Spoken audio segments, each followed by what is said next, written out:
welcome Iain Klugman. He's the CEO of Communitech and somebody who's been heavily involved in the community and the development of a lot of local and international businesses. So we're really pleased to have Iain here. Come on up and, there we go. We got a mic for you.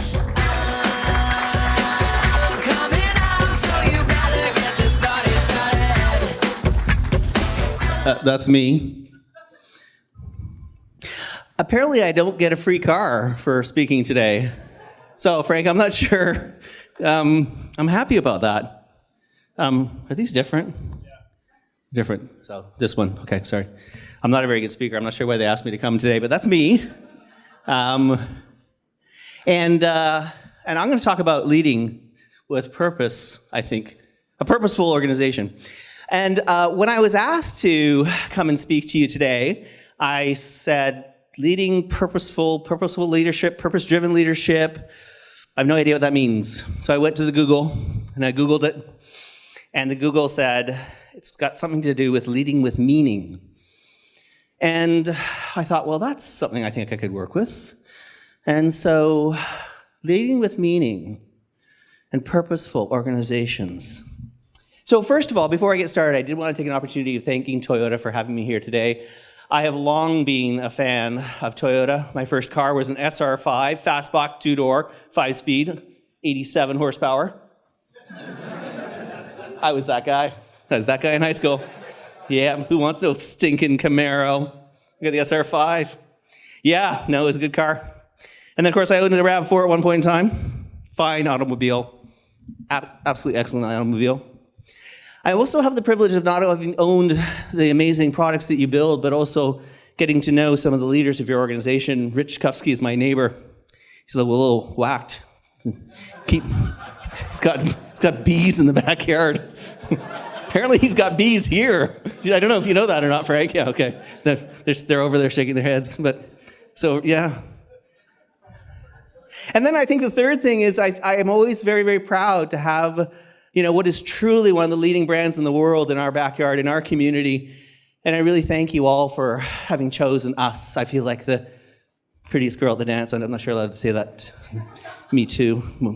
I don't know. Anyway, so very pleased to be here. Only 37 more minutes of me. Silly people, 40 minutes. Leading with meaning. This is the first time I've seen these slides. So, it's a bit of a surprise for me, too. Just joking. So, it's interesting because I think that purposeful leadership is probably more important now than ever. And I think that now, with what's happened in the last 5 years, people are really starting to examine and question what the role of organizations is. And at Davos lately, of course, there was a lot of focus on these issues as to what is shareholder value, what is acting in the best interest of the corporation. And then, of course, Michael McCain from Maple Leaf Foods had a little too much wine on Sunday night and took to the Twitter and called out President Trump and the fact that there were 57 dead Canadians that maybe didn't need to be dead. And what it means is that there is a shift away from sort of what we traditionally would call corporate social responsibility to people and consumers wanting to hold their companies and their brands accountable. And so smart companies are thinking about the kind of impact they have. And I know Toyota does this. You think about the supply chain. You think about every aspect of everything that goes into your automobiles and making sure that you are on the right side of society in this day and age.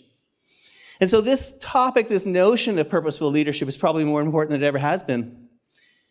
But I'm struggled with sort of what does this mean and how is this different from, mission-driven leadership? And I think the word that I kept coming back to as I was thinking about this was this notion of leading with meaning, meaningful, something that's important to you, making a difference.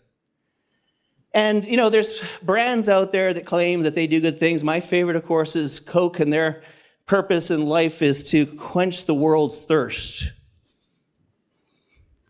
which is interesting since they think that water is a commodity, not a right. So I'm not exactly sure how they're hopeful with that. And then there's, other companies which say we give a certain percentage back to our organization. But I don't think you have to be one of these companies to be practicing purposeful leadership. I think it really comes back to leading with meaning. And there's another one I forgot. So Communitech. So when I think about the work that I do at Communitech, and the notion of what style of leadership do we have, we always talk about being mission-driven. When I think about what I do at Communitech, I talk about this being my life's work, about there being absolute purpose in everything that I'm doing, and trying to find a way of bringing the team along and helping them see the meaning in what they do against this bigger objective that we have as an organization. And when we think about, I just love the dogs. I've always liked this. I've used this slide for like 100 years. It's one of my favorite. But I think it's really important to understand, because I think when we think about things like purposeful leadership, we actually have an unfair advantage over the rest of the world in this community because of who we are and the culture of who we are and the roots of who we are as a community. And when we think about this community of barely 600,000 people, and that includes the townships wherever they are, everybody always says, on the 3 cities and the townships. And I'm like, where the fuck are the townships? Okay, all right, yeah, we've got townships, yes, of course. God, I can't believe we didn't amalgamate. But anyway, barely 600,000 people. And really, we've been successful because of the fact that we had 3 main ingredients. We were ambitious without being egotistical. We're entrepreneurial, and we know how to collaborate. We know how to pull together. That's why the dogs were significance of the dog slide. And of course, David Johnson, the former Governor General and former President of the University of Waterloo, always talks about barn raising, and how when he came to town, he had a place called Chatterbox Farm because his wife talked a lot. And it's true, she's a lovely woman. And he went, his neighbor was a marten, of course, and he went and talked to his neighbor, and he said, how much insurance do you have in your barn? And he said, well, don't have any insurance there, David. He said, well, what happens if your barn burns down? And he said, David, community will come together and will rebuild my barn. David always loved that, telling that story. But I think it's important to understand, because when we think about this very unique community we have, what has struck me over time is the fact that there's a very different kind of social contract in this community. There's an obligation to give back and to be collaborative and to be helpful and to focus on things that are important. And it's interesting because, of course, over the last couple hundred years, we've been able to start some of the most successful meat processing, rubber, tire, tannery, leather, liquor, technology companies in the history of Canada. And then the researchers around the world, they come and they study us and they say, we've got models that explain the success of every other major ecosystem in the world except you. You are an aberration. You should not be as successful as you are, because you are too small. And so it really is remarkable about the fact that we as a community are able to pull together and collaborate and to achieve things which individually would not be able to do. And people have come to us and called it, they've called it collaborative capitalism and a whole host of other things. But this idea that we can do things remarkable and remarkably is bundled with this notion of pulling together around important issues or opportunities that we're facing. And really every story you hear about Waterloo Region starts off with, we were faced with a big problem or we saw a big opportunity and people got together in a room and said, how do we fix this? This is not a community where we say, there's a problem, government should fix that. This is a community where we say, there's a problem and we're going to get behind this and we're going to fix it. And by the way, government loves that because they love showing up when there's a crest of a wave and they can surf, because governments love to surf, not swim. I love governments. But all of these stories, whether it's the foundation of Communitech or Perimeter Institute or really anything else that we've been able to achieve that we should not have been able to achieve in this community, always were about our community, except for one, which I think is the most iconic one. And that's the fact that in 1955, there was a report published that said that Canada needed 150,000 engineers. Now, in 1955, in this region, there were barely 150,000 people. But people got together and they said, we need to fix this. We need to contribute to this problem. This is a big problem. And they went and stole the president from Laurier University. They got a farmer's field and they started the University of Waterloo. That's how it happened. It's not in the history books that way, but it's true. But you imagine what other community in this country, in this world would say, there's a national problem and yep, us 150 people, 100,000 people are going to solve this problem and we're going to try and make a dent in this great need that we have that is going to get in the way of our success as a nation. It's remarkable.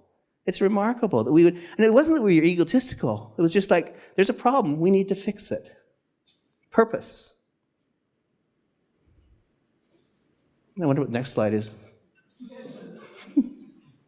And the same is true of the story of Communitech. In the late 80s and the early 90s, at the time, we were the second largest manufacturing community in the country, second only to Windsor. And we lost tens of thousands of jobs. And Kitchener was a bad place to go hang out. I wasn't there, but they tell me. And the people who got around a table and said, we got a problem and we need to fix it, said, we've got this big opportunity in the fact that there is this, iconic university, emerging university called the University of Waterloo. We managed to wrangle some free computers, and we seem to have a very can-do, practical approach to the way that we do things and write software and everything else, and we perhaps can build an industry called tech, because otherwise we're pooched. Our founders, a group of relatively unattractive individuals, not pretty people, God bless them. All those stories about tech people being nerdy, no, not true. Just look at those glasses on Tom Jenkins. That screams cool. But they came together with a purpose. They came together and said, you know what? We need to ensure the long-term prosperity of our community and country. Community and country. There were 8 of them or so. And they talked a lot about this notion of jobs for our kids. And so the interesting thing, it's almost like birth. It's remarkable and yet unremarkable. This ability that we have as a community to pull together with purpose, to solve big challenges and do things that people say aren't possible. And so from day one, our mission was always to be helpful, to focus on how do we build a world-class ecosystem in this community? How do we ensure the long-term prosperity of this region?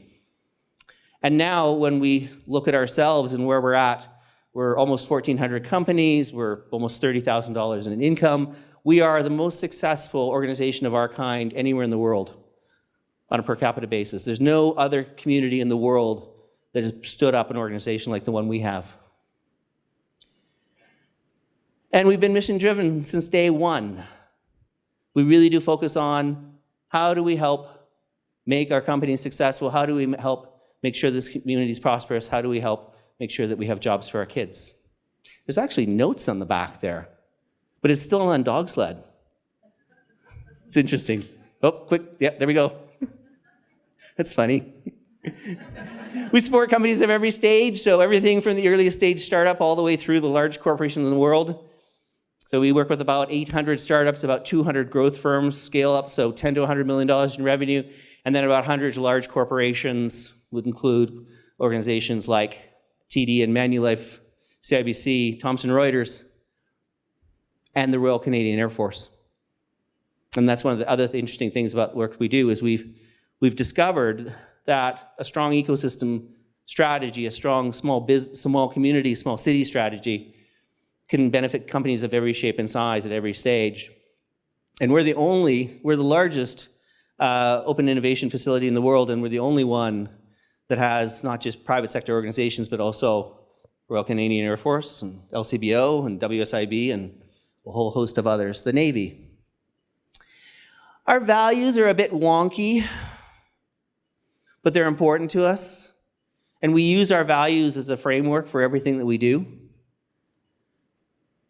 We have very much a bias for action in the way that we work We really do focus on what we call not failure and success, but experiments. We try things and we learn from them and we watch them. Remember those petri dishes in high school? It's like, mine never grew. I don't know why. But that's the way we approach things. So we really do try and be nimble and quick. We really do try and experiment with things because from our opinion, we can do all the analysis and research we possibly can, but at the end of the day, you never really know until you try. You never really know until you actually launch something and then see what happens. Not everything we do works. So for example, when we launched the Communitech Hub in downtown Kitchener, I can honestly say that every assumption we made about how it was going to work was wrong. But because we skated with our heads up, we were able to see and learn from what was happening, and we were able to pivot into some absolutely remarkable areas. From our perspective, our strategy is all about growth of our community, growth of the companies, growth of our economy. And what we pay attention to is not just our customers, and the way we define our customers is those are the organizations that we build product for, but we also pay attention to our investors, ensuring we deliver a really strong ROI, to the community itself, ensuring that it is a great place to live and work, and dealing with important issues from a smart city perspective. We also pay attention to our partners in the community, making sure we truly are pulling together, never losing that ability to collaborate. And then to our team. And what we do with our team is really focus on how do we make sure that this is a remarkable place to work, where you can feel achievement, and you can make friends, and you don't kill yourself. And we spend a lot of time helping people be healthy. So where do we fit in? There's a few adages that we say. These are expressions that people talk about all the time, and they're pretty simple. This notion of team is important. The story is that at BlackBerry, formerly known as Research in Motion, they would pit groups against each other. I don't know how that is possibly a healthy thing. But for us, we spend a lot of time making sure that we are one team. You know, not, hey, this is the finance team, and this is the marketing team. And I actually like to hire former OHL hockey players because they really do understand team. They know what it means that they have to do their job so that they go in the corners, they don't have to worry about somebody not doing their job. My wife, however, hired a bunch of former Olympic snowboarders. Nope, they got a great bong, but they're not the kind of people you want on your team. It's actually true. This one's simple, care about the customer. But it's remarkable, it's so important for people to have a clear line of sight, to say, I can see from here and what I'm doing to how it's going to impact the customer and the product that we're delivering. Thinking big is important to us because Google's got this expression where they say, that's a great idea, how would you 10x it? And that's really where you move the needle, is when you think about how do you 10x it. And I can tell you a little story. When we went to launch the digital media strategy, mobile strategy, and launch the Communitech Hub, I went to David Johnson and Tom Jenkins. Tom was the founder of OpenTech, still the chairman of the board. And David's David, everyone knows David. And I said, yeah, I'm going to raise $10 million, and I'm going to do the strategy. And they said, 10, no, it has to be 100. I'm like, I hate you guys. But it actually was the easiest money I ever raised in my life, because I had this big idea. I had this fantastic idea that people fell in love with. And I didn't ask them for money. I just said, we're going to do this thing, and it's going to change the world. It's going to be visible from space. And they're like, we want to be part of this. It was the easiest $100 million I ever raised. Think big. Talk and listen. I don't know what that means. Actually, I do know what that means. So, this notion of, we spend a lot of time with tools such as Fierce Conversations, but really the more that you can not send email and not text people and just talk to people, get out and talk to your customers, talk to your colleagues, talk to the people you work with, it's so powerful, and yet it's so default in this day and age that we turn to our devices. The issue around being humble is very important to us. I worked at Nortel. I worked next to BlackBerry. I've seen ego kill companies. Ego scares the crap out of me. Because what it means is that people, A, have a sense of entitlement and start behaving badly, Harvey Weinberger, or they get distracted and they believe that they are infallible. And it's interesting because I found this guy wandering, oops, you only have 19 minutes left with me. But I found this guy wandering around Communitech one day, and I said, hi, how are you? And he's a quiet guy, he's a little short, little guy. And he said, hi. He said, my name is Prem. I said, my name's Iain. He's like, let's talk. We started talking, and we started talking about ego. And he was like, you know what? I wrote a book, and I'm going to send it to you, and it talks about the danger of ego and how we must be humble and how important that is. It was Prem Watts of Fairfax, right? He's the Warren Buffett of Canada.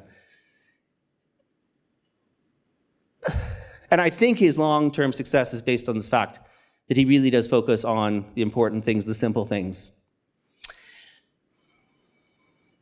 This one's important for us in that there shouldn't be jobs that are below you or above you. Everyone should chip in when there's a task at hand. And we talk about this all the time. Everyone pushes a broom. When tables need to be set up, when chairs need to be put away, everyone jumps in. When one part of the team is struggling, people jump in and say, how can I help? It's really important.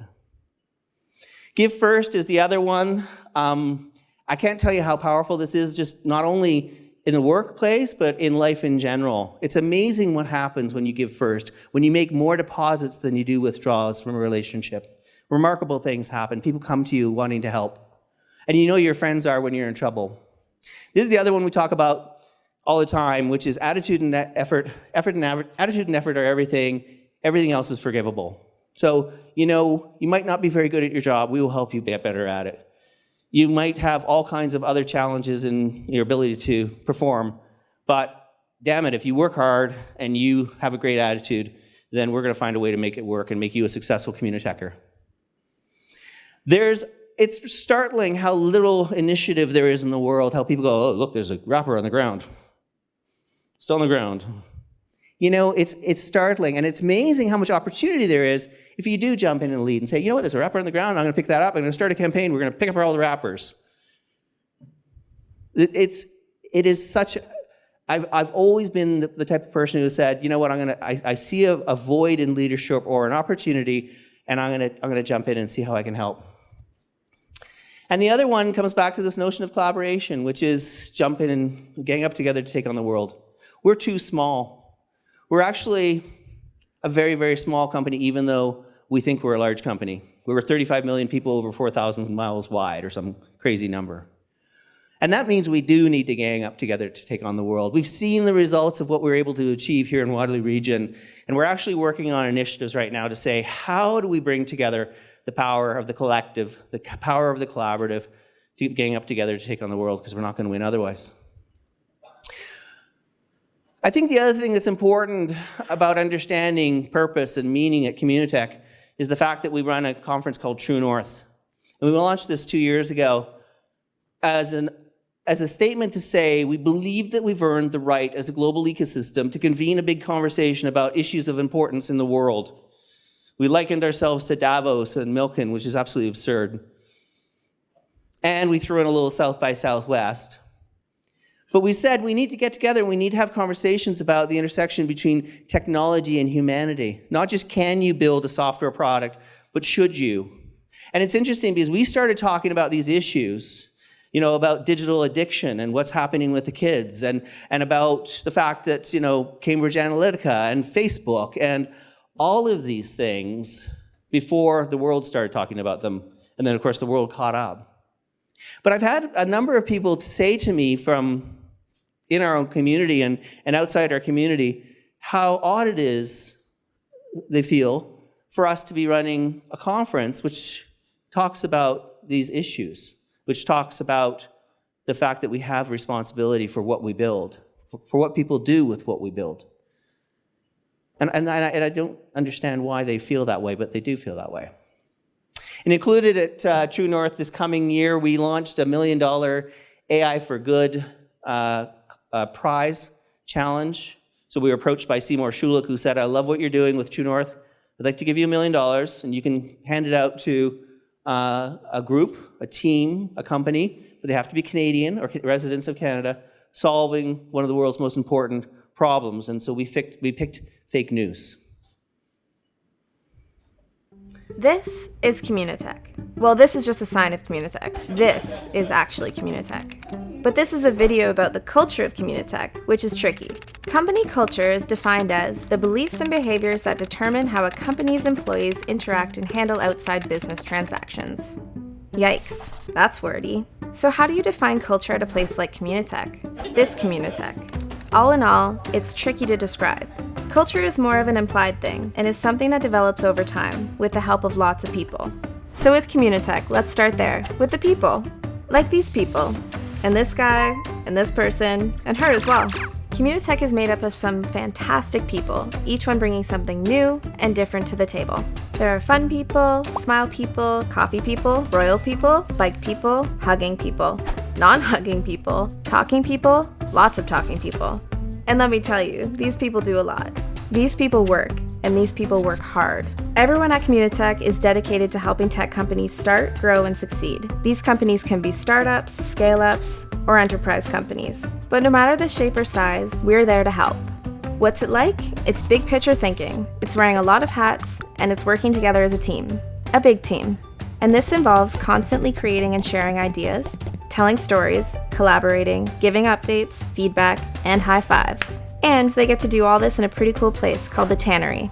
The Tannery used to be just that, a tannery, so the building is really cool. But for the most part, people come here because they're after something new. They're after something more than just a 9-to-5. It's fun, it's fast-paced, and it's never the same. People come here because they want to get involved, help the community, and be social. Which is another thing, Communitech is a social place. There is talking, laughing, slacking, snapping, dancing, shaking, shaking, sharing, and sliding. Social stuff is everywhere, and not just for the people that work here. It's a gathering point for people in the community. There are small events, big events, networking, and celebrations, which there tend to be a lot of. And all that brings us back to culture. Defining culture at Communitech is hard.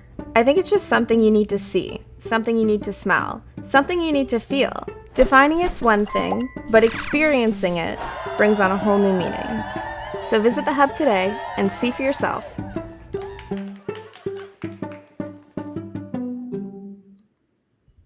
Thank you very much. Those are my remarks, and I think we're going to move to the Q&A.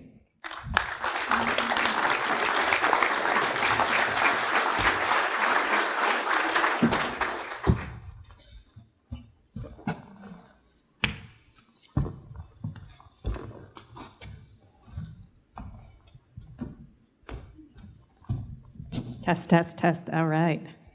I think I deserve a car for that. I know you do. So, And it seems very appropriate that Thank they you. put me with the troublemaker. It seems. We're going to have a good time up here, Ian. All right, you've made Communitech sound obviously extraordinary, and your impact and influence on the community means so much, but you've made it sound easy.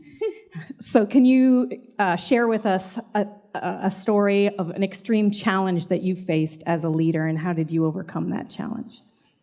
well, I mean, I think the way that we keep ourselves sane is, as human beings, we forget about the challenges that we faced, and because if we had those all bottled up inside, it would kill us. But I think, really, the way that we deal with issues is really to pull together. And I think that we have been near death as far as financials. We've been uncertain as to whether or not we were going to make payroll. We've been in all kinds of those situations, especially early on. But it comes back to the give first piece, because what we've discovered is that literally anytime we've been in a challenging situation, people have come to us and said, we want to help. Like, for example, there's a thing on social media just before Christmas, somebody inappropriately tagged us in a situation, and like people just came out of the woodwork and said, no, that's not true. That Communitech would never do that. And I think a lot of it is just the fact that we really try to be helpful. We really try to give first and be generous. And it's remarkable, what the bubble is around you when you do that. Thanks. So we have basically selected a large contingent of our highest potential leaders in the company and who we want to see continue to lead and grow in our company. How do you gauge your success as a leader, and how do you identify who can be a future successful leader? Yeah, I think what I look for, I never really think about myself as being a leader. I'm just kind of the boss, and I believe in. I don't know if you've ever read about the inverted pyramid, where basically the job of the CEO is at the bottom, and the pyramid's like this, okay, like a funnel, as opposed to a pyramid. And the notion is that the job of the CEO is to support all these people in their success, and not the other way around. And language is really, really important. So we never use the word staff, because staff implies propping up something or someone. We use team. We never talk about being a family, because we're not a family. We're a team, and we have to all be very good at what we do, and we have to support each other, and have to be there for each other. I think that I was never the smartest kid, and I was dyslexic and dysgraphic, and I was in the class with the people who had to come to the school with the bus with the helmets on, because they didn't know what to do with me. And I remember my mother, when I was young, this was grade 7, I think, we were living in New York City, and she took me to the psychometrist, and the report back said, well, Ian's basically fucked. But I feel like my parents said that about me at one time too. But he's got this this unbelievable confidence in the future, which is no basis in reality. And so, my mother she believed in me. But, she would always say, no matter what, just be nice and work hard. And I really try and do that. I really try and, do try and be empathetic. I really do try and understand, what people are going through. And I look for people who are committed and who are show initiative and have ideas. I love ideas. And that's really what I look for. Attitude and effort, it's so much of it. And then you load them up, and people say, oh, you're asking too much of that person. I'm like, I don't think so. I think they're okay. They know that they can put their hand up if it's too much. We're far more resilient than we think we are. And I think it's interesting in the fact that, and what I try and do in a safe and healthy way with people is I try and create an opportunity for them to achieve something they never thought was possible. And it's kind of like the first time you run a marathon, you'd never think you'd be able to run a marathon. And like halfway through, you're going, why did I say I was going to run a marathon? This is the stupidest thing I've ever done, because my body is screaming and angry at me. And at the end of it, there's a sense of euphoria because you were able to do something you never thought was possible. And you get to finding a way that you can help people achieve that sense of achievement is so rare that so few of us have an opportunity of experiencing that. And yet it's ambrosia. It's the most amazing thing. And so the more that we can give people an opportunity of being better than they think they could be, it's a remarkable thing. And what it does is it makes those people sort of hooked on that drug. I mean, people say when they can never leave Communitech because they're ruined for life. And that's what I want to do. I mean, I think as leaders, we have to make it so that nobody can leave because they'd be ruined for life, because it's just so damn good here. That's awesome. Let's open it up to the audience. Does anybody have any challenging questions for Iain? All right, let me keep going then.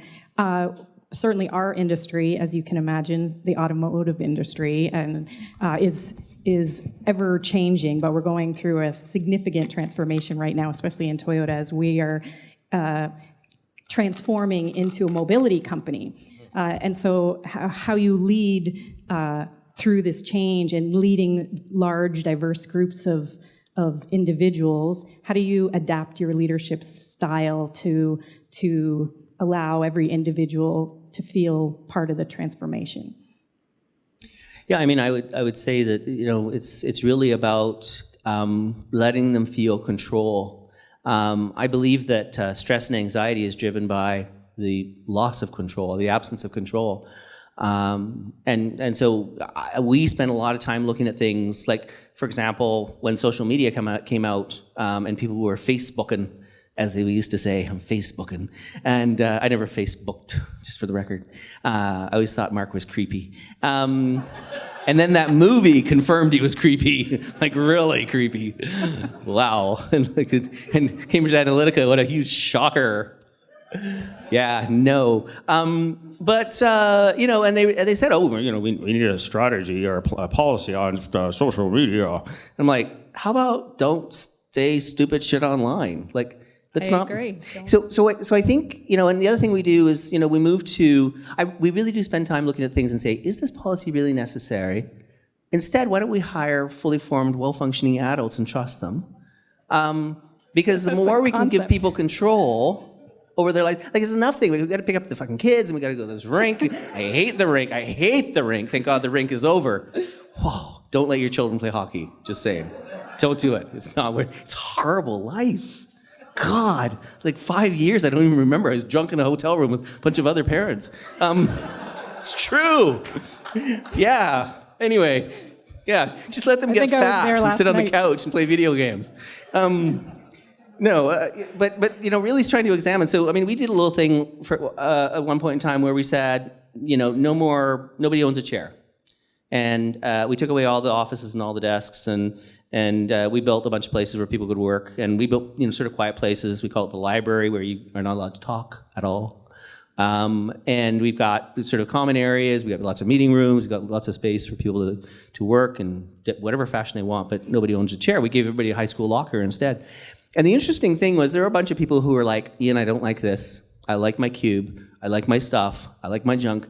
And afterwards, they came up to me and said, you know, you didn't take something away. It was a gift. Because what you did is you said, you can do whatever you want. You can work wherever you want.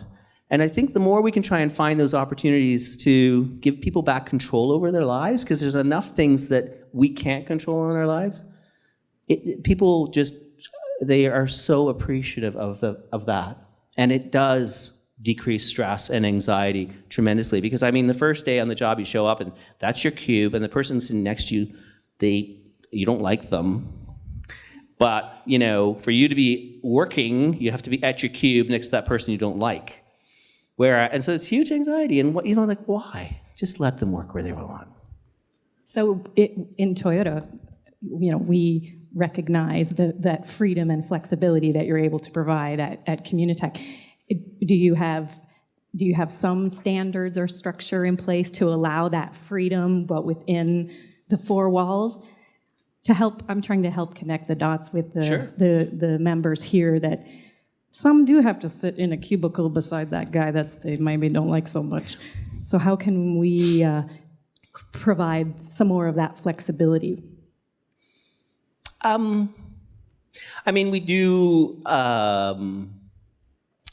you know, I think it's about organizational learning. I think at first, you know, I worked at Nortel. Don't hate me. For those of you who owned Nortel stock, I owned only Nortel stock. That's why I'm still working at 60. But, you know, there was we did this employee opinion survey every year, and I was on the team. We actually built the foundational model, which was called linkages research, and basically it linked employee behavior satisfaction to customer satisfaction to financial performance, and we built out all that model, and then Gallup sold it to everybody around the world. But it was interesting because we would say to people, we try to get the notions of satisfaction, and people who worked remotely, they said, well, you know, actually I'm happier working remotely, and everyone went, yeah, they're at home with, you know, watching the soap operas with their fuzzy slippers on, they're not doing nothing. And it was when we asked the managers of people who were remote workers who said, my remote workers outperform my whatever company site workers, that's when the organization said, you know what, there's something here. And so we found our own way of dealing with this. But it does take time, because I think that at first, there is that sense that unless you're sitting at your cube, you're not working. Whereas, people said, well, Facebook, they could be dicking away the whole day. And I'm like, people can stand next to a water cooler and dick the day away. They don't need Facebook. Like, they're either working and they're motivated and they feel engaged, or they don't. 28 seconds. 28 seconds over. All right. Well, thank you so much Thank you for having me. coming, Thank you for putting up with me. That was fun.